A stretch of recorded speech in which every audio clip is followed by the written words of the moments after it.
guys, it's Katie. Welcome back to my channel. Today I'm going to be doing my July wrap-up. So I didn't do a mid-month wrap-up because I hadn't read enough books by the mid-month point to film a mid-month wrap-up.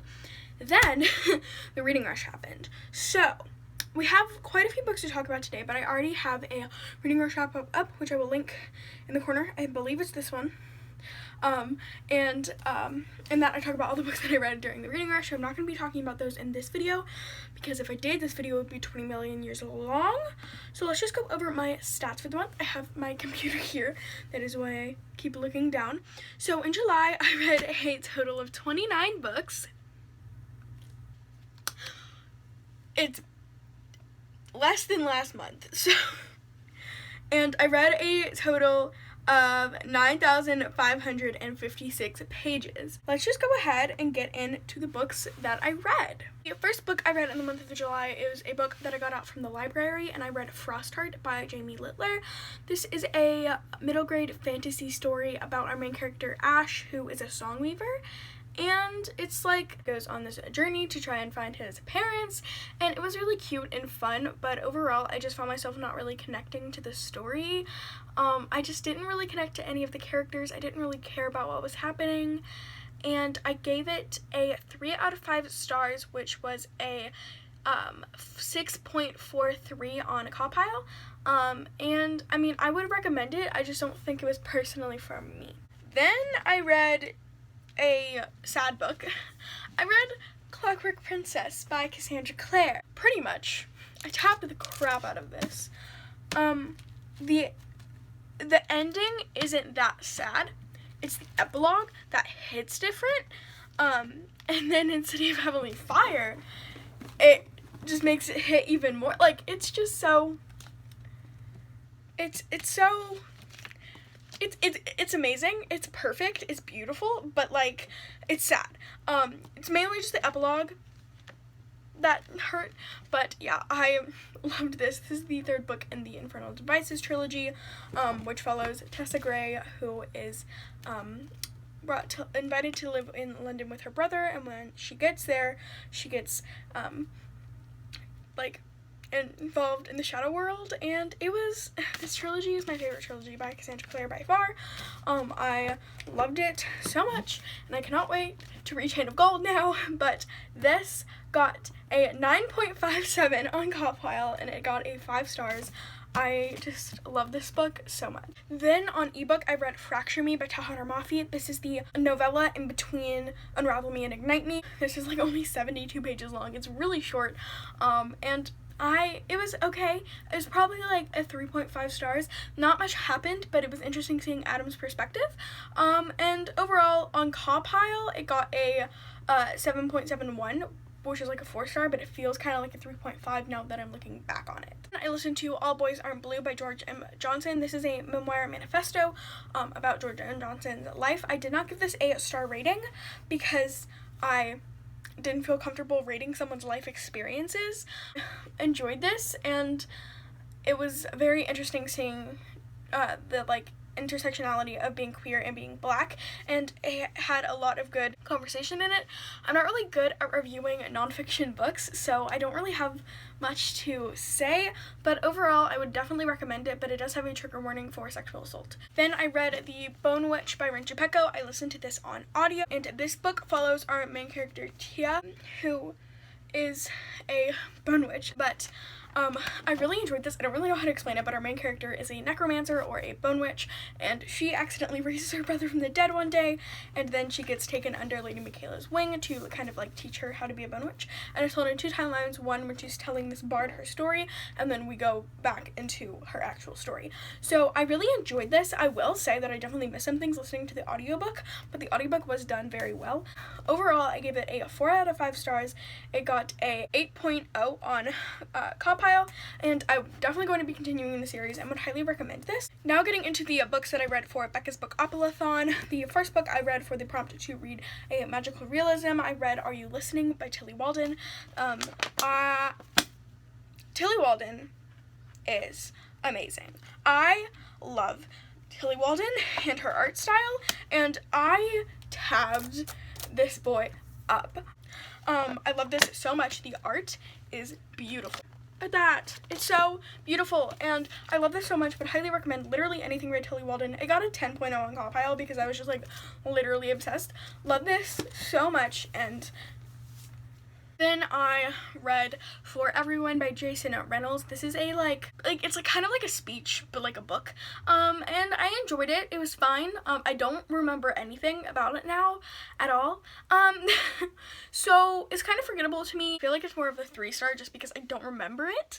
And if something isn't like memorable to me, it's probably not as high of a rating as I gave it. Then I read Ignite Me by Taha Rafi. This is the 3rd book in the Shadow Me trilogy, and I've talked about this series a lot on my channel. I feel like I recognize that it is trash, but I have so much fun reading these books that I love them. I have given every book in the series 4 stars, I think. I got a 8.0 on Compile. I enjoyed it. It was fine, but I mean, it's just a fun series. I don't know if I would recommend it, but like if you're looking for some trashy, dystopian, fun times, I would pick it up. Then I read Stargazing by Jin Wang. This is a cute graphic novel that follows these 2 little girls, and they help each other like open up and out of their shells, and it was so cute. I read this with Lily while we were on Duo. We read it together, and it was such a fun time. I gave it a 8.71 on a Compile. I really enjoyed it, would highly recommend it, and I really want to get myself a physical copy so I can reread it. And I read Winter Girls by Lori Halse Anderson, and I wrote this book for free at like a tiny library in one of the parks that I go to. And I loved this book so much. I got a 9.0 on Compile, 5 stars. It's beautiful. This is about eating disorders though, so like if that's triggering for you. It's about our main character, Leah, who her best friend died of anorexia, and then she is struggling with anorexia as well. So it's a very like sad book, but I loved it and would highly recommend it if you wouldn't be triggered by it. And I want to read some other things by Lori Halse Anderson. I know she wrote Speak, which I'm really interested in, but yeah. Then I read the Bang Chronicles by Cassandra Clare and friends. I listened to this on audio. Well, I read the first story physically, and then I was like, there's no way I'm getting through this with my eyeballs, so I picked it up on audio. But I overall enjoyed most of these stories, so I'll go through my individual ratings.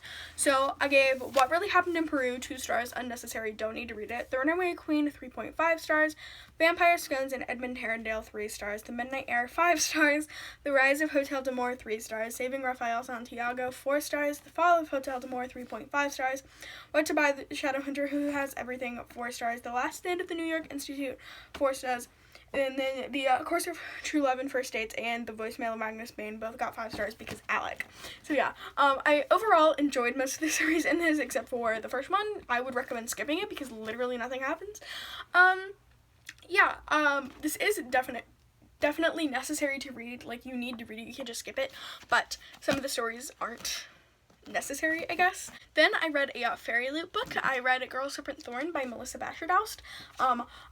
I read this because I couldn't decide what to pick up, because during Becca's Bookopoly-thon you have to wait every 12 hours for the next roll drop, and I was waiting for the next roll drop, but I didn't know what to read in between them, and I wanted to pick up something to read, so I gave my dad 4 books, and I was like, here, choose between them, and he chose this one because he liked the cover.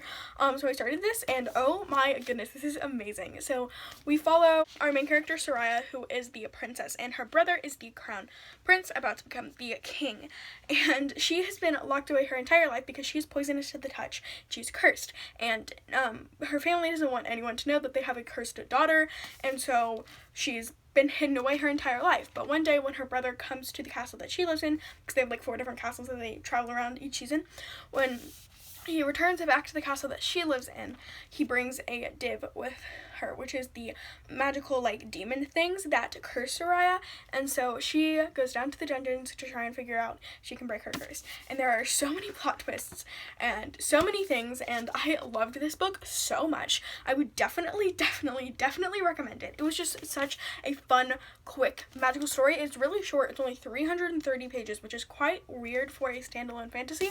But yeah, I would would definitely recommend this, and it does have a very cute female romance, which I absolutely adored. But yeah, I would definitely recommend this. Gave it 5 out of 5 stars, and it got a 9.0 on Copile. Then I read a book for a secret vlog, but that has already been posted, so I can tell you about it.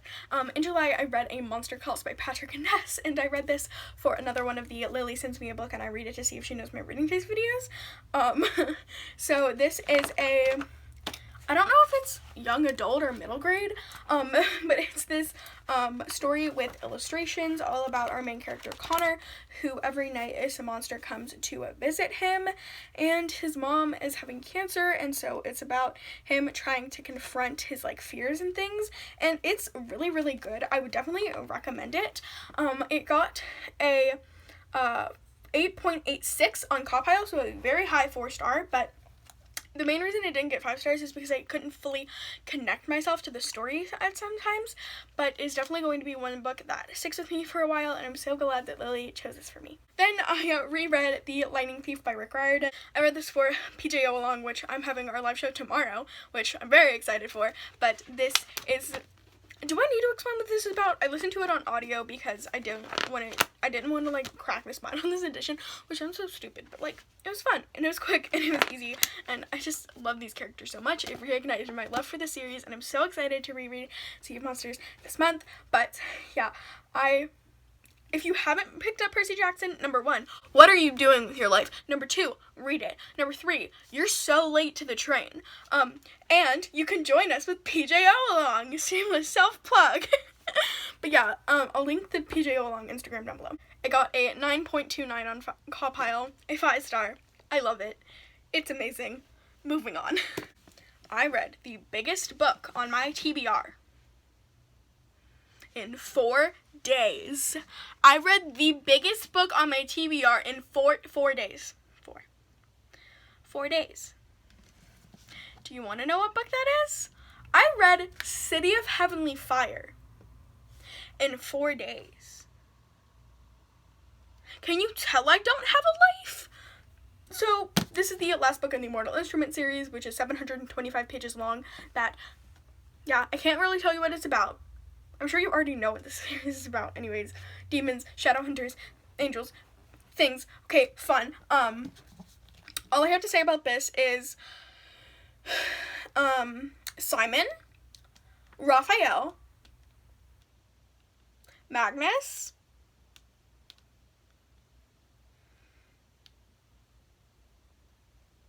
those are all the people I have emotions about. Oh, and also we saw Tessa, and my heart, after reading Clockwork Princess, we seen Tessa, I'm just like, give me Tessa, please. Thank you. But yeah, loved this. Surprisingly, it got a, what did it get? A 8.71 on Copile. This is like, I think my favorite book in the series. But yeah, I definitely liked this a lot more than I thought I would, mainly because the action starts off at the beginning and we didn't really have to wait 200 pages like we do most of the time to get into the story.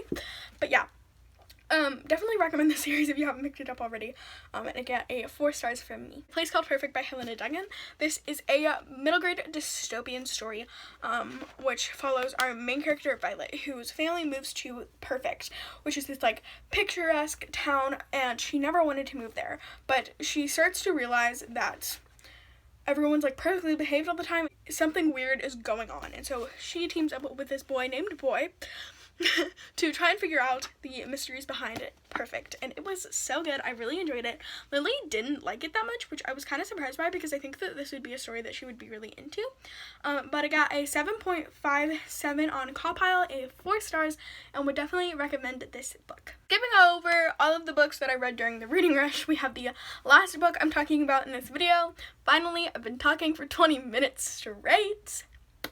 So the last book I read in July was George by Alex Gino. I got this out from my library. This is a contemporary middle grade story that follows our main character George, who knows that she wants to be a girl. She's in 4th grade, and so to try and express that she wants to be a girl, she decides to try and be Charlotte in her school's Charlotte's Web play, and it is so cute and so much fun. I think that it's very important for children to read to understand what being transgender is and what it's like to be transgender. So if you have children, definitely I would recommend, if they're old enough to like read this type of book, you know, like if they're not like 4, you know what I mean? They can read. If they're at the reading level to read this book, I would recommend giving it to them to read. Big brain. I can speak words. But this ended up getting a 7.14 on Compile, and I would highly recommend it. And I loved it so much, and it was so sweet. And I'm finally done with this video. I've been talking for 20 minutes straight. Thank you guys so much for watching. I hope you guys enjoyed this video. Tell me down below in the comments what your favorite book of July was, or what your least favorite book of July was, or if you've read any of these books, what your thoughts were on them. Just talk to me in the comments, because that's literally my favorite thing about posting videos, is comments from you guys. So yeah, I will also link to my Instagram and Goodreads down below, so if you want to follow me anywhere else. But yeah, I hope you guys enjoyed this video. I hope you guys are doing great. Stay safe, read a good book, and I will see you in my next one. Goodbye. Oh no, struggles. Can I do it? Can I do it? I don't think I can do it. Oh God. Trudy is coming to save the day. Hi. No, come here. Come here. Hello. Hello, furball.